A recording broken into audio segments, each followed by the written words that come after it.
当时我有了这个想法以后，我就用手不断的去挖、抠，然后用手指，代表就是中国传统的中医的针灸、刺灸，我就反复敲、敲、再敲2遍，不停的敲，敲了以后，再用这个不断的震动，累了休息一下。第二次我重复又做了一次，这个时候我用手摸的时候，明显痛感很强烈，那就是说它有苏醒了。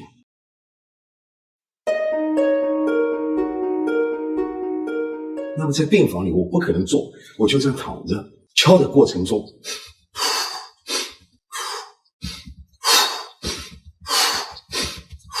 来做。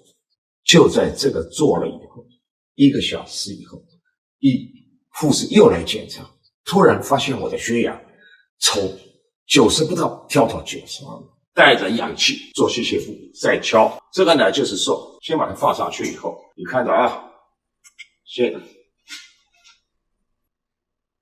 89啊，现在89以后我开始做。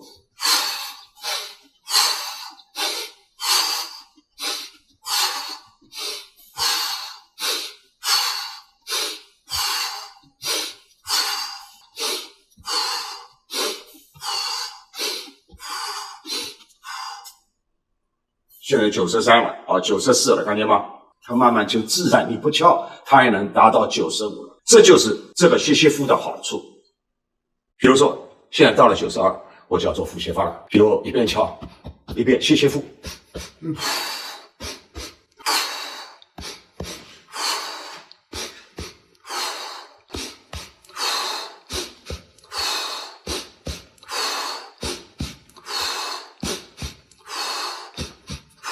这样，它就是没有腹斜肌，它也能达到95。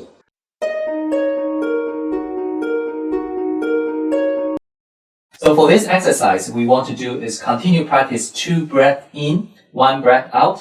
At the same time, you want to massage the back point, as that's showing here. So you want to massage, at the same time you practice breathing.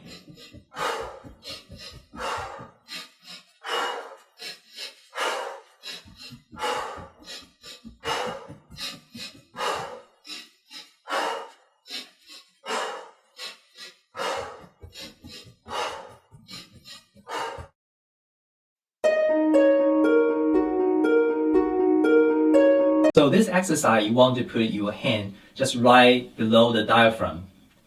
What you want to do is 2 breathe in, 1 breathe out. At the same time, push your diaphragm upward when you breathe out. It looks like this. Breathe in.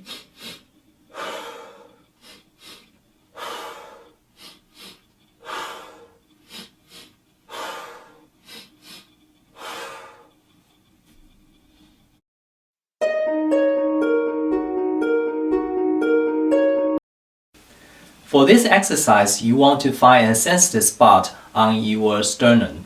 So you press in the front of your chest to find a sensitive spot. Put both your hand there, and you want to do same thing. 2 breathe in, 1 breath out.